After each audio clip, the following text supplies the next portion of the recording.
ونصلي ونسلم على رسوله الكريم أما بعد فأعوذ بالله من الشيطان الرجيم بسم الله الرحمن الرحيم إن كنتم في ريب مما نزلنا على عبدنا فأتوا بسورة من مثله وادعوا شهداءكم من دون الله إن كنتم صادقين صدق الله مولانا العظيم وبلغنا رسوله النبي الكريم ونحن على ذلك لمن الشاهدين والشاکرین والحمد للہ رب العالمین۔ تمام حضرات محبت کے ساتھ ذوق کے ساتھ ایک مرتبہ درود پاک پڑھ لیجیے۔ الصلاۃ والسلام علیک یا سیدی یا رسول اللہ وعلی آلک واصحابک یا حبیب اللہ۔ الصلاۃ والسلام علیک وعلی آلک واصحابک یا محمد الرسول اللہ صلی اللہ۔ حضرات گرامی، جیسا کہ آپ حضرات بخوبی جانتے ہیں کہ ماہانہ درس قرآن کا سلسلہ مدرسہ جامعہ غوثیہ حنفیہ کے اندر باقاعدہ طور پر انعقاد پذیر ہوتا ہے، جس میں ہر درس قرآن میں کوشش کرتے ہیں ہم کہ بہتر سے بہتر سکالر اور مفسر قرآن ہو جو آپ حضرات کو روحانی غذا فراہم کر سکے۔ عزیزان گرامی، ظاہر سی بات ہے، تفسیر کے حوالے سے ایسے اہل علم حضرات کی ضرورت ہوتی ہے جو قرآن مقدس کے معانی و مطالب کو احسن طریقے سے سمجھتے ہوں اور بیان بھی کر سکتے ہوں، لیکن مجھ جیسے طفل مکتب کو درس قرآن کے حوالے سے تکلیف دینا یقیناً یہ میری ہمت اور طاقت سے ماورا چیز سمجھ آتی ہے، لیکن تاہم اختصار کے ساتھ جو معروضات میں آپ کے گوش گزار کرنا چاہوں گا، اگر آپ توجہ فرمائیں گے تو ہو سکتا ہے کہ میں اپنا مقصد سمجھانے میں کامیاب ہو جاؤں۔ حضرات گرامی، اور یہ بات بھی آپ کے علم میں ہوگی کہ ہر ماہ مقدس میں جب درس قرآن ہوتا ہے اس کا باقاعدہ طور پر پہلے عنوان کا اعلان کیا جاتا ہے کہ اس موضوع پر گفتگو ہوگی، لیکن ایک چیز کی میں کمی محسوس کرتا ہوں جو ہمارے درس قرآن میں نہیں ہوتی۔ میں نے غالباً آغاز میں عرض کیا تھا کہ اگر آپ دوست اس علمی محفل میں تشریف لائیں تو آپ کو موضوع کا بھی پہلے علم ہوتا ہے، رسالے پر لکھ دیا جاتا ہے۔ اس موضوع کی مناسبت سے اگر آپ کچھ سوال تیار کر کے آئیں تاکہ آنے والا مفسر مفکر جب گفتگو کرے تو آپ اس کی گفتگو کو انہماک کے ساتھ، توجہ کے ساتھ، استغراق کے ساتھ سماعت فرمائیں، اور اس کے ما لہو وما علیہا پس منظر پیش منظر کے بارے میں کچھ اشکالات آپ کے ذہن میں وارد ہوں تو کم از کم آپ ان اشکالات کی تسلی کر سکیں۔ اس کا فائدہ یہ ہوتا ہے کہ افہام و تفہیم کے ساتھ، مذاکرات کے ساتھ، مکالمے کے ساتھ آدمی بہت سی چیزیں ایسی ہیں جو آدمی سن بھی سکتا ہے، سمجھ بھی سکتا ہے۔ اور اس کا ایک فائدہ یہ بھی ہوتا ہے کہ سارے دوست پڑھے لکھے نہیں ہوتے۔ اگر کوئی پڑھا لکھا آدمی کچھ سوال کرتا ہے تو جو آدمی سن رہا ہوتا ہے اس کے ذہن میں اس کے بارے میں کچھ بھی نہیں ہوتا، لیکن جب کوئی سوال کرتا ہے تو سوال کرنے والے کے ذریعے سے دوسرے آدمی کی بھی تسلی ہو جایا کرتی ہے۔ بلکہ ایک حدیث شریف میں بھی اشارہ کیا گیا ہے، میرے آقا دو عالم علیہ السلام فرماتے ہیں انما شفاء العی السوال، فرمایا بیماری کا علاج ہی سوال کرنا ہوتا ہے۔ یعنی علم کی جو بیماری ہے اس کا ازالہ کیسے ہوتا ہے؟ یہ سوال ہی کے ذریعے سے اس کا ازالہ ہوتا ہے۔ تو اس لیے اگر آپ حضرات سے میں یہ عرض کر رہا ہوں اب بھی اور آئندہ بھی آپ یہ ذہن بنا کے آئیں کہ جس موضوع پہ گفتگو ہو اس کے بارے میں آپ کے ذہن میں کچھ سوالات ہونے چاہیے، تاکہ کم از کم جو موضوع آپ سماعت فرمائیں اس کے ما لہو وما علیہا کے بارے میں اچھی طرح آپ کے ذہن میں کچھ مواد ہونا چاہیے۔ تو چونکہ یہ آپ سمجھتے ہیں کہ تقریر اور درس قرآن میں تھوڑا سا فرق بھی ہوتا ہے، آپ درس قرآن کو درس قرآن ہی کے حوالے سے ذرا سماعت فرمانے کی کوشش کریں۔ جس آیت کریمہ کو اپنی گفتگو کا عنوان بنایا ہے، چونکہ آج کا عنوان ہے قرآن اور صاحب قرآن، تو یہ دو الگ الگ موضوع ہیں، تو ایک نشست میں دونوں موضوعات پر گفتگو کرنا تو ظاہر سی بات ہے بظاہر تو ممکن نظر نہیں آتی، تاہم کوشش کروں گا کہ دونوں پر یا ایک پر جتنے بھی کچھ معروضات ہو سکی میں آپ کی خدمت میں عرض کروں گا۔ مالک کائنات ارشاد فرماتے ہیں ان کنتم فی ریب مما نزلنا، اگر تمہیں شک ہے اس کتاب کے بارے میں جو ہم نے اپنے خاص بندے پر نازل کی ہے تو اس کا حل یہ ہے فَأْتُوا بِسُورَةٍ، اس کے مقابلے میں ایک صورت بنا کے دکھا دو، مِن مِثْلِهِ، جو اس قرآن کی صورت جیسی ہو۔ اس سلسلہ میں تمہیں چیلنج ہے، وَادْعُوا شُهَدَاءَكُمْ، جتنے تمہارے دنیا میں معاون ہیں، مددگار ہیں اور تمہارے معبودان باطلہ ہیں، ان تمام کا تعاون حاصل کر کے ایک صورت کی مثل کوئی صورت بنا کے لاؤ تو پتہ چل جائے گا کہ قرآن رب کا کلام ہے یا بندے کا کلام ہے۔ اس سلسلہ میں کہا وَادْعُوا شُهَدَاءَكُمْ مِن دُونِ اللَّهِ، اللہ کے علاوہ جن جن کو تم اپنا سمجھتے ہو ان کو مدد کے لیے پکارو، اگر تم سچے ہو تو قرآن جیسی ایک صورت بنا کے دکھا دو۔ یہاں علمی حوالے سے ایک بات عرض کروں گا، قرآن مقدس کا طالب علم جب قرآن پاک کو غور سے پڑھتا ہے تو اس میں کچھ کلمات استعمال ہوتے ہیں جن کو ضمیریں کہا جاتا ہے، تو ضمیر کا ما قبل میں کوئی نہ کوئی مرجع ہوا کرتا ہے۔ یہاں لفظ ہے فَأْتُوا بِسُورَةٍ مِن مِثْلِهِ، اب ہی ضمیر کے مرجع کے بارے میں مفسرین کے دو قول ہیں۔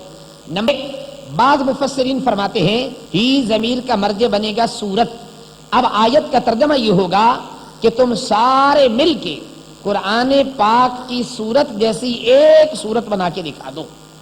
اور اس کے جواب میں قرآن نے خود اعلان کیا قُلْ لَئِنِ اجْتَمَعَتِ الْإِنسُ وَالْجِنُّ عَلَىٰ أَن يَأْتُوا بِمِثْلِ هَٰذَا الْقُرْآنِ لَا يَأْتُونَ بِمِثْلِهِ، فرمایا جن اور انسان سارے کے سارے جمع ہو جائیں تو قرآن کی ایک صورت مثل بھی کوئی ایک صورت نہیں بنائی جا سکتی۔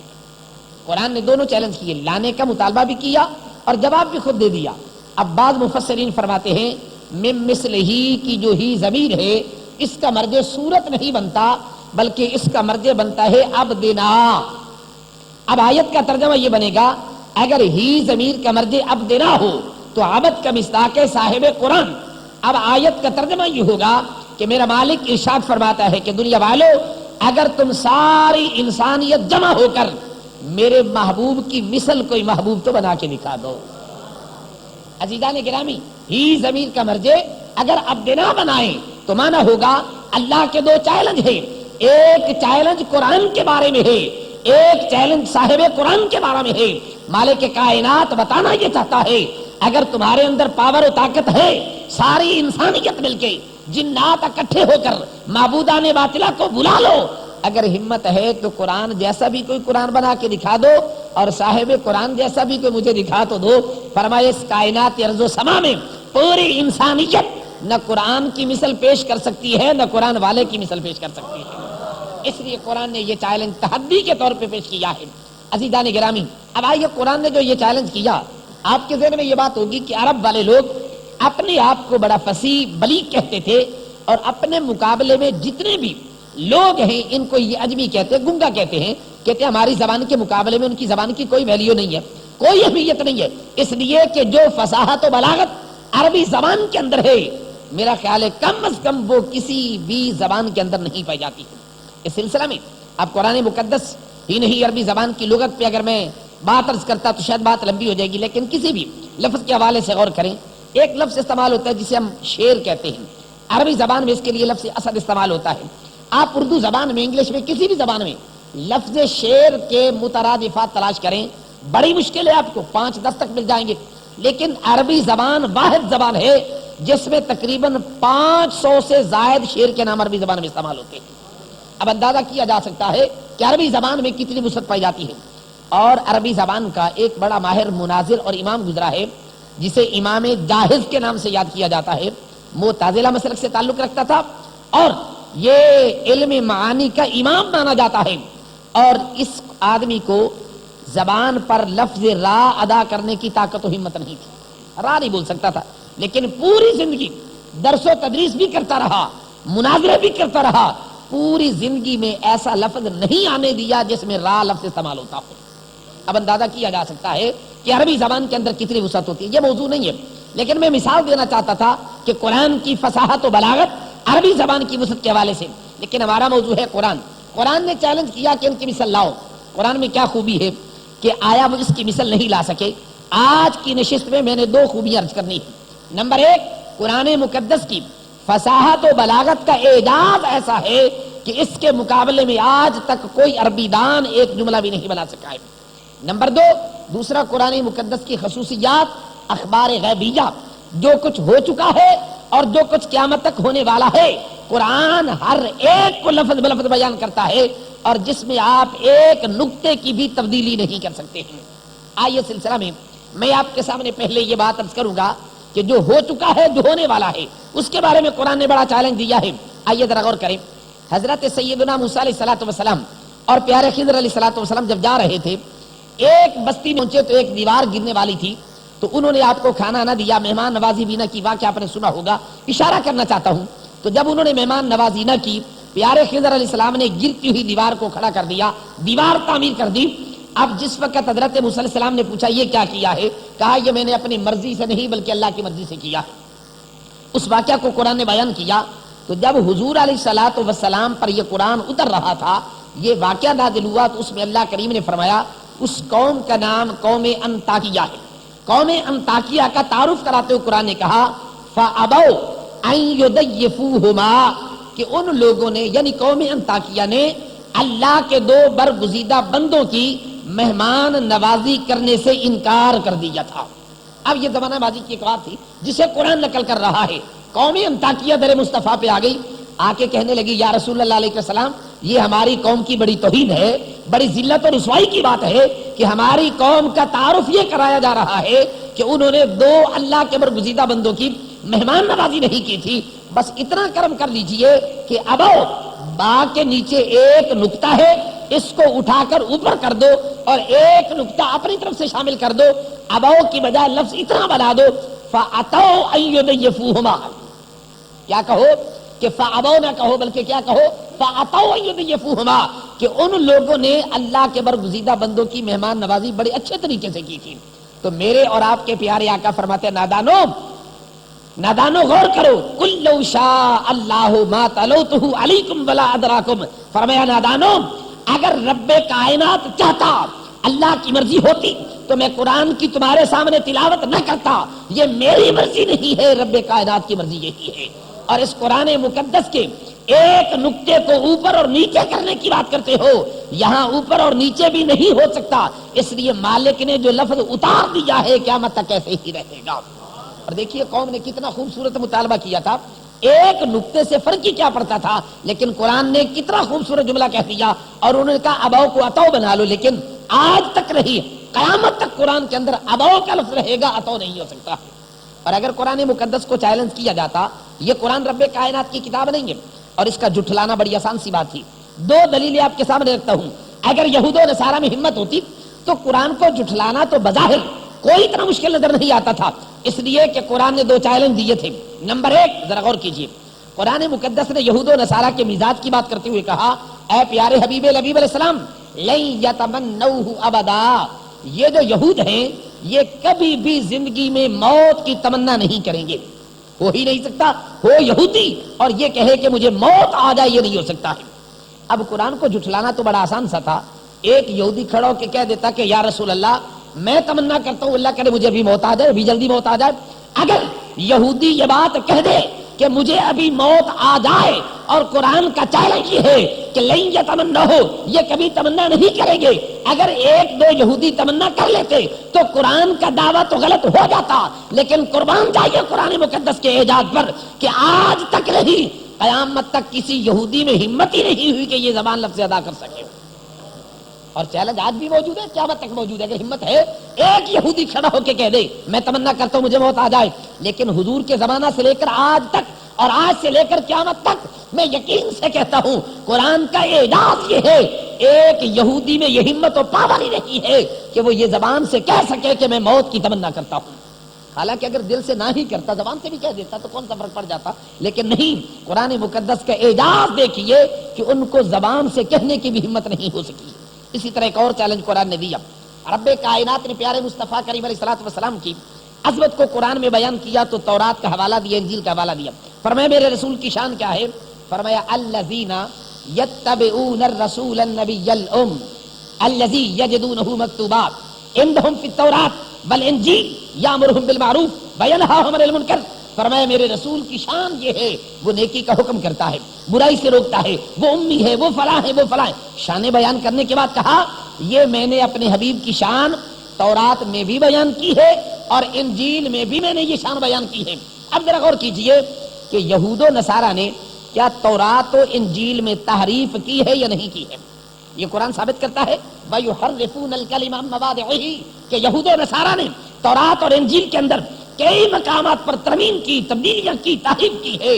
تو قرآن کو جھٹلانا تو بڑا آسان سا لگتا تھا، جہاں اتنے ورق بدل دیے اور جہاں میرے حضور کی شان کو بیان کیا گیا تھا، اگر وہ آیات بھی تورات و انجیل سے نکال دیتے اور تورات اور انجیل میرے مصطفیٰ کریم کے سامنے رکھ دیتے، کہتے دیکھو تمہارا قرآن تورات کا حوالہ دیتا ہے، تمہارا قرآن انجیل کا حوالہ دیتا ہے کہ تورات و انجیل میں میرے مصطفیٰ کی یہ شان بیان کی گئی ہے، تو بتاؤ ذرا تورات سے نکال کے تو دکھاؤ، ذرا انجیل سے نکال کے تو دکھاؤ، تاکہ ہم بھی دیکھیں کہ تمہارے نبی کی عظمت تورات و انجیل میں کہاں ہے۔ تو دنیا والوں ذرا غور کیجئے، انہوں نے تورات میں بڑی تعریف کی ہے، انجیل میں بھی کی ہے، لیکن قربان جائیے سب کچھ بدلا ہے، لیکن تورات و انجیل سے مصطفیٰ کی شان نہیں نکال سکے ہیں۔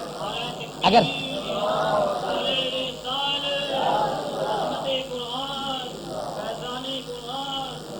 عزیزان گرامی اب آئیے ذرا غور تو کیجئے، تو بڑی عجیب سی بات نظر آتی ہے کہ کیا یہود و نصارہ کو یہ بات نظر نہیں آ رہی تھی کہ قرآن چیلنج کر رہا ہے اور حوالہ دے رہا ہے کہ تورات اور انجیل میں مصطفیٰ کی عظمتیں بیان ہو رہی ہیں، ان کی شان بیان ہو رہی ہے، تو وہ آیات نکال کے قرآن وہ جو بیان شان کر رہا ہے تورات و انجیل میرے مصطفیٰ کریم کے سامنے رکھ دیتے، جی تمہارا قرآن حوالہ دے رہا ہے، تورات و انجیل میں نکال کے دکھاؤ، اگر نہیں ہے تو پھر تمہارا قرآن جھوٹ بول رہا ہے۔ لیکن قربان جائیے بڑا کچھ تبدیل کیا ہے، لیکن تورات و انجیل سے شان مصطفیٰ نہیں نکال سکے ہیں۔ یہ دو ایسے پروف حوالہ جات ہیں، میں مدارس سے کہتا ہوں کہ آج بھی یہ حوالہ قرآن کے اندر موجود ہے، آج بھی یہود و نصارہ میں ہمت نہیں ہے کہ تورات و انجیل سے میرے مصطفیٰ کی شان کو نکال سکے۔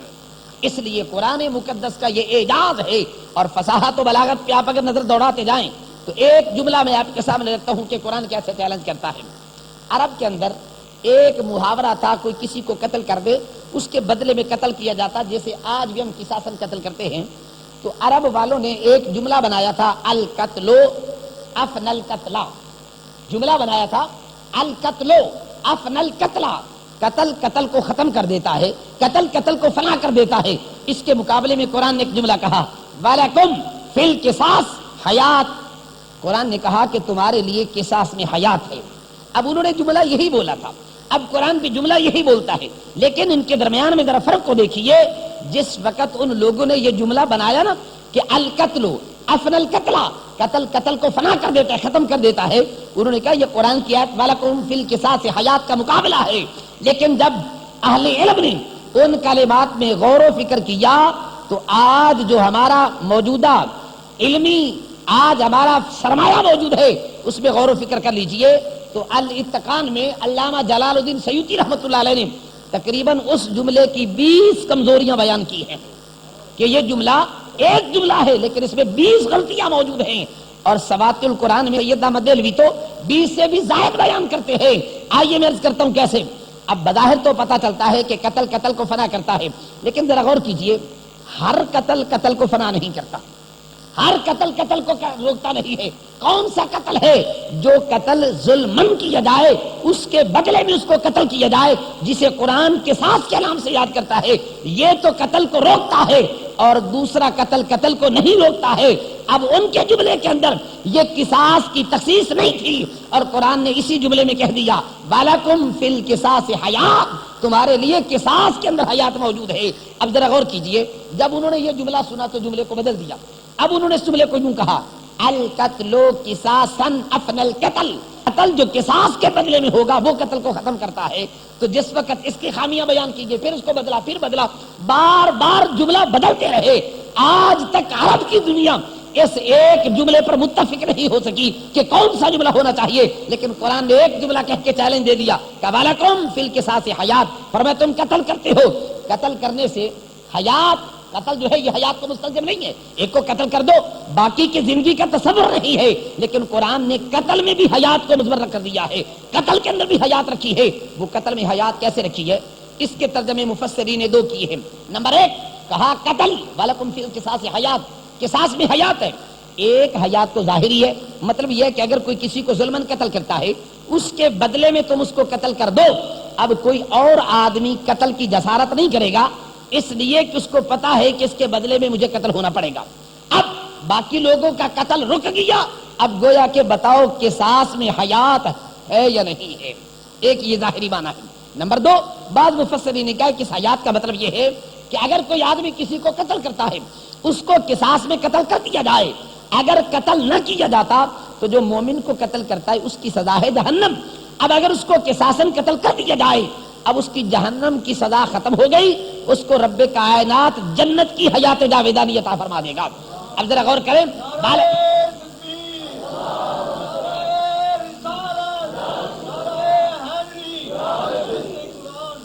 اب ذرا غور کیجیے، قرآن مقدس نے جب یہ کہا وَلَكُمْ فِي الْقِصَاصِ حیات، ایک حیات کے پہلو کے اندر حیات دنیاوی کو بھی ذکر کر دیا ہے اور حیات اخروی کو بھی ذکر کر دیا ہے۔ اور پھر اگر حیات گرامر کے لحاظ سے دیکھا جائے تو وَلَكُمْ فِي الْقِصَاصِ حیاتٌ پر تنوین موجود ہے، اور علم معانی کے لحاظ سے تنوین عظمت پر دلالت کرتی ہے، طوالت پر دلالت کرتی ہے، کثرت پر دلالت کرتی ہے۔ فرمایا گویا کہ قرآن بتانا یہ چاہتا ہے وَلَكُمْ فِي الْقِصَاصِ حیات، رب کائنات نے قصاص میں حیات طویلہ رکھی ہوئی ہے، اتنی لمبی حیات عطا ملتی ہے، اتنی لمبی زندگی مل جاتی ہے جس کا تم دنیا میں تصور بھی نہیں کر سکتے ہو۔ اور پھر ذرا غور کیا جائے، القتل افضل قتل، جو لوگ اردو ادب یا عربی ادب سے شغف رکھتے ہیں وہ جانتے ہیں کہ ایک جملے میں دو لفظوں کا تکرار جو ہوتا ہے یہ فصاحت کے منافی ہوتا ہے۔ یہ وہ لوگ بات سمجھیں گے جن کا اہل لسان زبان سے تعلق ہوتا ہے، ایک جملے میں ایک لفظ کا تکرار کے ساتھ آ جانا یہ فصاحت کے منافی نظر آتا ہے۔ اب جو انہوں نے جملہ بولا تھا القتل افن القتل، ابتدا میں بھی قتل کا لفظ ہے اور اس کے بعد پھر قتل کا لفظ آ گیا، لیکن قرآن نے کہا وَلَكُمْ فِي الْقِصَاصِ حیات، ایک لفظ کا تکرار نہیں ہے تو پتہ چلا ایک جملے میں اگر ایک لفظ کا تکرار آ جائے وہ فصاحت کے خلاف ہوتا ہے، اس لیے قرآن نے وہ لفظ بولا ہے جس میں فصاحت کی جھلک نظر آ رہی ہے، اس لیے کہا وَلَكُمْ فِي الْقِصَاصِ حیات۔ اور پھر تیسرے پہلو سے غور کیا جائے تو القتل افن القتل میں حصر نہیں ہے، تخصیص نہیں ہے، عموم ہے، قتل قتل کو فنا کرتا ہے، اور یہ بات قطعی اور یقینی بھی نہیں جیسے میں نے بھی عرض کیا ہے۔ اور قرآن مقدس کے اندر وَلَكُمْ فِي الْقِصَاص میں گرامر کے لحاظ سے وَلَكُمْ فِي الْقِصَاص یہ خبر مقدم ہے، حیاتن یہ مبتدا مؤخر ہے، اور عربی کا ضابطہ یہ ہے اگر خبر کو مقدم کر دیا جائے مبتدا کو مؤخر کر دیا جائے وہ تخصیص اور حصر کا فائدہ دیتا ہے، گویا کہ قرآن نے حصر کر دیا ہے۔ اگر حیات جاویدانی کو تلاش کرنا چاہتے ہو وہ مطلقاً قتل میں نہیں ہوگی، اگر حیات جاویدانی ملے گی تو صرف اور صرف قصاص کے اندر مضبوط ہوگی۔ تو گویا کہ اگر قرآن مقدس کے انہی پہلوؤں پہ غور کر لیا جائے تو امام جلال الدین سیوطی رحمۃ اللہ تعالی علیہ نے کئی ایسی خامیاں بیان کی ہیں جو اس ایک جملے کے اندر ہیں، کم از کم 20 کمزوریاں بیان کی ہیں، اس لیے ان لوگوں کو بار بار یہ جملہ بدلنا پڑا۔ لیکن قربان جائیے قرآن نے جب ایک جملہ کہہ دیا قیامت تک اس کی فصاحت و بلاغت، اس کا اعجاز، اس کا کمال جس طرح آج سے 1400 سال پہلے تھا آج بھی قرآن کا چیلنج اسی طرح برقرار موجود ہے۔ اسی لیے قرآن نے کہا وَلَكُمْ فِي الْقِصَاصِ حیات۔ اور پھر اگر اور غور کیا جائے ان لوگوں نے کہا کہ چلو ہم قرآن کا مقابلہ تو نہیں لا سکتے، اس قرآن میں غلطیاں نکال لیں، کوئی کمزوریاں نکال لیں، ہو سکتا ہے کہیں سے کوئی نہ کوئی غلطی مل جائے تاکہ قرآن مقدس کے یہ ثابت کیا جائے اللہ کا کلام نہیں ہے۔ تو ان لوگوں نے 3 لفظ تلاش کیے۔ کتنے لفظ تلاش کیے؟ 3۔ نمبر 1 ہوزو ون، کیا لفظ بولا؟ ہوزو ون، کہنے لگے ہوزو ون کا جو لفظ ہے یہ عربی زبان میں نہیں استعمال ہوتا۔ نمبر 2 کبار کا لفظ یہ نہیں آتا، کبیر تو آتا ہے کبار نہیں آتا۔ اور اسی طرح تیسرا لفظ تھا عجاب، ان ھذا لشیء عجاب، عجیب کا لفظ تو آتا ہے عجاب نہیں آتا۔ اور قوم موسیٰ کا جو واقعہ مذکور ہوا تھا تخذنا حذوا، اس کے اندر بھی حذوا کا لفظ ایک اور جگہ پر بھی آیا ہے۔ انہوں نے یہ 3 لفظ تلاش کیے، کہا یہ عربی زبان کے لفظ نہیں لگتے، اگر یہ رب کائنات کا کلام ہوتا تو یہ لفظ استعمال نہیں ہونے چاہیے تھے۔ آگے در مصطفیٰ پہ کہ کہا کہ دیکھو جب رب کائنات نے موسیٰ علیہ السلام کا واقعہ بیان کیا تو قوم موسیٰ علیہ السلام کے پاس گئی تو رب کائنات کے پیارے پیغمبر نے پوچھا تو انہوں نے سوال کیا تھا کہ ہم قاتل تلاش کرنا چاہتے ہیں، آپ نے فرمایا گئے کو ذبح کرو۔ انہوں نے کہا اتتخذنا حضوا، کیا تو ہم سے مذاق کرتا ہے؟ تو کہا مذاق کیا، اتتخذنا کا مادہ اخذ جس کا بظاہر معنی بنتا ہے پکڑنا، مذاق پکڑا نہیں جاتا، مذاق تو کیا جاتا ہے۔ اور حذبا کا لفظ استعمال نہیں ہوتا. اسی طرح ان ھذا لشیء عجاب اور کبارہ کے لفظ استعمال ہوئے ہیں. ذرا غور کیجئے, میرے اور آپ کے پیارے آقا ارشاد فرماتے ہیں تم ایسا کرو, اس معاشرے میں جو سب سے بوڑھا آدمی ہو, جس کو اپنی زبان دانی پر, اپنی فصاحت و بلاغت پہ بڑا مان ہو, اور وہ یہ جانتا ہو کہ اس سے بڑھ کر تمہارے اندر کوئی فصیح و بلیغ نہیں ہے, اس بزرگ کو تلاش کر کے لاؤ. ہم اس سے پوچھتے ہیں کہ یہ عربی میں استعمال ہوتا یا نہیں ہوتا. تلاش کرتے رہے. ایک دن ایک جنگل سے بوڑھا آ رہا تھا اور اس نے سر پہ لکڑیاں لادی ہوئی تھی اور بڑا ضعیف العمر تھا, 100 سال سے زیادہ عمر. اس کے متعلق مشہور تھا کہ اس سے بڑا فصیح و بلیغ کوئی نہیں. ایسے ہی اس کو کہا کہ یار ہمارا یہ معاملہ ہے, تم چلو در مصطفیٰ پہ, بندے کٹھے بیٹھے ہیں, مجمع عام لگا ہوا ہے, اگر ہم جیت گئے تو معاذ اللہ تمہاری بڑی بلے بلے ہو جائے گی, اور قرآن کی معاذ اللہ بڑی توہین ہو جائے گی, نبی کی توہین ہو جائے گی. اب اس کے دل میں بھی خیال ہے یار بات تو بڑی اچھی. آگے اب ایک تو بوڑھا تھا اور دوسرا پھر کام کا بھی تھکا ہوا تھا. آئے وہاں لکڑیاں رکھی, در مصطفیٰ پہ آئے تو یہ بات ہونے لگی. تو میرے اور آپ کے پیارے آقا نے فرمایا اجلس یا شیخ, بابا جی ذرا تشریف رکھیں. بیٹھ گیا. بیٹھا ہی تھا تو میرے آقا نے فرما دیا قم, بابا جی ذرا کھڑے ہو جاؤ نا. کھڑا ہو گیا. فرمایا اجلس, بابا جی بیٹھ جاؤ. پھر بیٹھ گیا. فرمایا قم, کھڑے ہو جاؤ. جب 2-3 مرتبہ کہا نا بیٹھ جاؤ, کھڑے ہو جاؤ, بیٹھ جاؤ, کھڑے ہو جاؤ, اب وہ بڑا حیران ہوا. بوڑھا پہلے تھا, تھکا ہوا وہ تھا, تو اس کی زبان سے نکلا اتتخذنی حضوا. بات میرے خیال نہیں سمجھ آئی. اتتخذنی حضوا ان ھذا لشیء عجاب. یہ 2 فکرے کہے. اس نے کہا عجیب لگتا ہے یار, کیا تو میرے ساتھ مذاق کرتا ہے, اور اٹھنا بیٹھنا یہ بڑا عجیب سا معاملہ لگتا ہے.